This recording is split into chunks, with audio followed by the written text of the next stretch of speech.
इस्तेमाल तो सड़क पर भी नहीं होता है। जिन शब्दों का इस्तेमाल इन्होंने मेंबर ऑफ पार्लियामेंट के दौरान, पार्लियामेंट जिसको लोकतंत्र का मंदिर कहा जाता है, आज ऊपर बैठे बाबा साहब की आत्मा भी रो रही होगी ये सोचकर कि जिस संविधान का मैंने, संविधान सभा का मैंने गठन किया, जिस देश के संविधान को मैंने लिखा, आज मेरे उस देश के संविधान को तार तार किया। आतंकवादी की ना कोई जाति होती है, ना धर्म होता है और ना ही कोई मजहब होता है।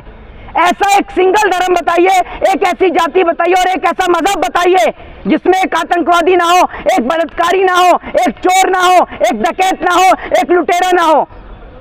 एक उंगली के खराब हो जाने से पूरे हाथ को नहीं काट दिया जाता। यह जागने की जरूरत है, हिंदू को जागने की जरूरत है। मैं कहता हूं कि बिल्कुल आज हिंदू को जागने की जरूरत है और भाजपा की सच्चाई को देखने की मंजूरी दी गई है। वो 74 बूचड़ खाने हैं और उन 74 बूचड़ खानों में से 9 बूचड़ खानों के मालिक इस देश में हिंदू हैं।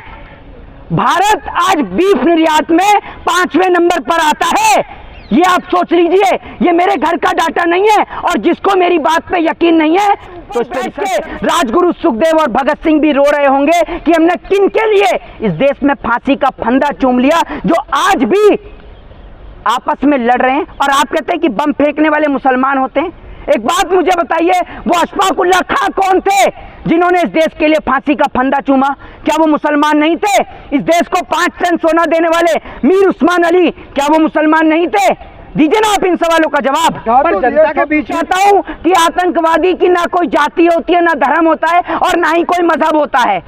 ऐसा एक सिंगल धर्म बताइए, एक ऐसी जाति बताइए और एक ऐसा मजहब बताइए जिसमें एक आतंकवादी ना हो, एक बलात्कारी ना हो, एक चोर ना हो, एक डकैत ना हो, एक लुटेरा ना हो। एक उंगली के खराब हो जाने से पूरे हाथ को नहीं काट दिया जाता। आज देश को मिसाइल दी, क्या वो अब्दुल कलाम आजाद मुसलमान नहीं थे? ये बताइए ना। आप छोड़ने वालों को हिंदू और मुसलमान से कंपैरिजन करते हैं। इतनी बात पर संसद में दानिश अली का भड़क जाना कहां तक देख रहे हैं? एक मुल्ला जी अगर बोल देते तो क्या हो जाता, और मुल्ला बोल दिया तो क्या हो गया? तमाम हिंदूवादी संगठन कह रहे हैं बम तो उन्होंने ही फोड़े हैं तमाम जगह पे। एक बात आप मुझे बताइए, इस देश के अंदर जो बम फोड़ने की आप बात कहते हैं, एक बात मुझे ये तो बताइए कि ने इस देश के लिए फांसी का फंदा चूमा था, उस वक्त में भगत सिंह के परिवार को शरण देने वाला कोई हिंदू नहीं था। आपको एक बात बता दूं कि जब भगत सिंह ने असेंबली के अंदर बम फेंका तो उनके परिवार को किसी हिंदू ने शरण नहीं दी। जिसने शरण दी वो एक मुस्लिम थे जिनका नाम था हबीबुर रहमान लुधियानवी, जिन्होंने उनके परिवार को शरण दी। आप कहते हो कि बम फोड़ा था? इस देश के लिए बहादुर शाह जफर ने अपनी गर्दन कलम करवा दी, उनके बेटों का सर काट के रंगून की जेल में रख दिया गया, और आप कहते हो कि मुसलमानों ने बम फोड़ा? सांसद की पंचायत में अगर सांसद ही रो जाएगा तो वो आम जनता की क्या हिफाजत करेगा? नहीं, एक बात आप मुझे बताइए, जिस प्रकार के शब्दों का इस्तेमाल रमेश गालीबाज जी ने इस्तेमाल किया है, वो शब्दों का इस्तेमाल तो सड़क पर भी नहीं होता है। जिन शब्दों का इस्तेमाल इन्होंने मेंबर ऑफ पार्लियामेंट के दौरान, पार्लियामेंट जिसको लोकतंत्र का मंदिर कहा जाता है, आज ऊपर बैठे बाबा साहब की आत्मा भी रो रही होगी ये सोचकर कि जिस संविधान का मैंने, संविधान सभा का मैंने गठन किया, जिस देश के संविधान को मैंने लिखा, आज मेरे उस देश के संविधान को तार तार किया जा रहा है। और ऊपर बैठ के राजगुरु सुखदेव और भगत सिंह भी रो रहे होंगे कि हमने किन के लिए इस देश में फांसी का फंदा चूम लिया, जो आज भी हिंदू को जागने की जरूरत है, हिंदू को जागने की जरूरत है। मैं कहता हूं कि बिल्कुल आज हिंदू को जागने की जरूरत है और भाजपा की सच्चाई को देखने की जरूरत है।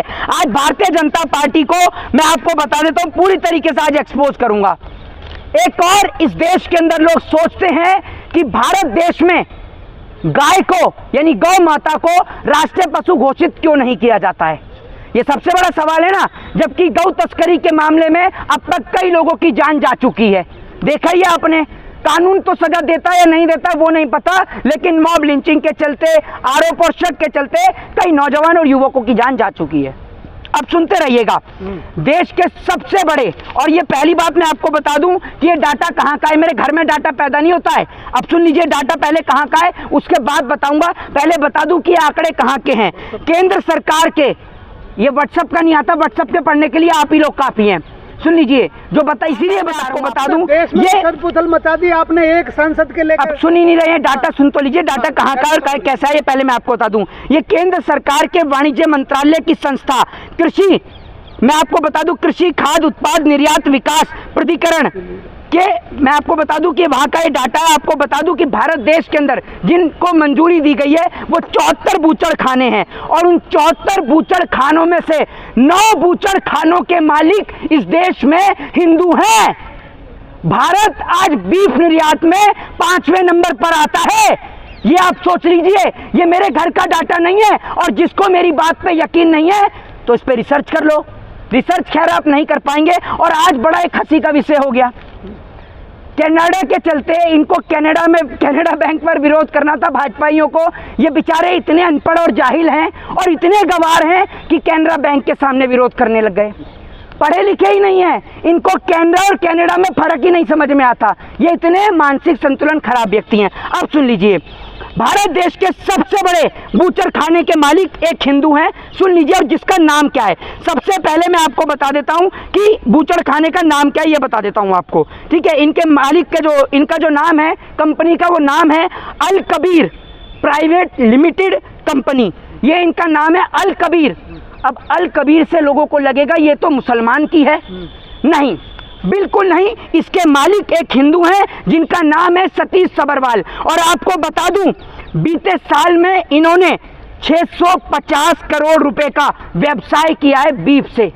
आप सोच लीजिए कि 650 करोड़ रुपए इन्होंने बीफ से कमाए हैं। इसलिए भारत देश की सरकार गौ को राष्ट्रीय पशु घोषित नहीं करती, क्योंकि भारत देश में एक आम जनता को गौ तस्करी के मामले में मार दिया जाता है, और एक व्यवसायी, एक बड़े लेवल का उद्योगपति इसी बीफ से 650 करोड़ रुपए कमाता है। अब सुनिए दूसरी कंपनी का नाम है अरेबियन एक्सपोर्ट।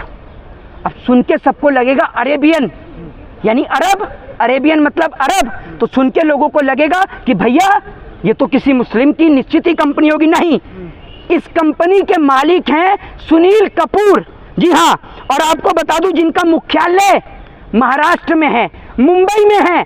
जिस मुंबई में मस्जिद से निकल रही अजान से इनके कानों को तकलीफ होती है, उसी मुंबई में अरेबियन एक्सपोर्ट का जो है वो भाजपा का पर्दा फाश कर सके। ब्लास्ट का, संसद के ब्लास्ट का तमाम वो आपको नहीं दिखते। ये तमाम जो फैक्ट्रियां किनारे हैं उन पे आपका ध्यान है। मुंबई अटैक याद है या नहीं है? संसद अटैक याद है आपको? नहीं, किसने किया? अब सुनते जाइए, अरे सुनते जाइए, जगह जगह आप आंदोलन करेंगे। बिल्कुल, मैं क्यों नहीं करेंगे, क्यों नहीं करेंगे? हमारे देश का भाई है, हमारे देश का भाई है। कल को अगर आप जैसे पत्रकार को इस देश में देशद्रोही कहा जाए और उसके बाद में पूरा देश यही कहे कि आप एक ही पत्रकार को तो कहा है, क्यों आप प्रदर्शन कर रहे हो, तो आप ये कहोगे वो व्यक्ति जिसको देश की जनता ने चुन के पार्लियामेंट में भेजा है, गुजर सांसद है, आ गया गुस्सा। गुजर सांसद है, गुजर समाज समर्थन कर रहा है इस बात का। ये बहुत बड़े समाज से भी हैं। कौन? हिंदुओं का एक सांसद, हिंदुओं का एक ही सांसद है। ये मुझे बताइए, एक मिनट, अखिलेश यादव मुसलमान हैं? अखिलेश यादव मुसलमान हैं? ये तो बताइए आप मुझे। आप जो कह रहे हैं कि हिंदुओं के सांसद हैं, एक बात मुझे बताइए, मुसलमान को, अगर मुसलमान को ये कह रहे हैं कि आतंकवादी, उग्रवादी, मुल्ला और कटुए, तो आतंकवादी और उग्रवादियों को भाजपा ने, अरे सुन तो ले भाई, ओ भैया, ओ सुन तो ले, मेरी बात तो सुन ले। उसी भाजपा के सांसद को तुमने दामाद क्यों बना रखा है, शाहनवाज हुसैन को? बताओ ना, शाहनवाज हुसैन को क्यों दामाद बना रखा है? आप क्यों मुंह पलट रहे हो? जवाब दे दो, क्यों बना रखा है दामाद? मुख्तार अब्बास नकवी को क्यों बना रखा है दामाद? और क्यों? कलाम के सोच वाले हैं, कसाब के सोच वाले नहीं है। अच्छा, तो जो क्या कहते हैं कुंवर दानिश जो हैं वो क्या कहते हैं कसाब की सोच के हैं? एक मिनट, ये कुंवर दानिश जो हैं वो कसाब की सोच वाले हैं थे क्या? अशफाकुल्ला खान मुसलमान नहीं थे क्या? बहादुर शाह जफर मुसलमान नहीं थे क्या? मीर उस्मान अली मुसलमान नहीं थे क्या? लोग होते हैं ऐसा नहीं, ये इनको बताइए ना। आप कह रहे हैं वो, मेरे को ये बताइए, आपने जो शब्द बोला है इस सवाल का जवाब दीजिए, क्या वो कसाब की सोच के हैं दानिश अली? हैं क्या वहाँ पर? नहीं, मुझे बताइए, जिस क्षेत्र से वो आए हैं वहाँ हिंदुओं का वोट नहीं है, बताइए ना आप मुझे। हैं तो फिर क्या हिंदुओं ने उनको चुन के नहीं भेजा? बीजेपी ने बोला है। बीजेपी तो कल को ये नहीं रहता है ना, बीजेपी का पीए लग रहे हैं और हंस के दिखा रहे हैं इस बात के लिए। मर्यादा तो आप भी खत्म कर, शब्दों की मर्यादा हमने कौन सा अब शब्द बोल दिया? आपको तो बड़ी दिक्कत हो गई जब आतंकवादी। डिस्टर्ब तो नहीं करना चाहिए ना तमाम जगह, सब हर पार्टी। अच्छा, आज अगर डिस्टर्ब नहीं किया, नहीं, अगर मैं तो कहता हूँ कि देश में सदन में बैठे जितने भी सांसद हैं सबको इस्तीफा देना चाहिए दानिश अली के समर्थन में। जय हिंद, जय भारत, वंदे मातरम। बहुत अच्छी, यही तो चाहिए।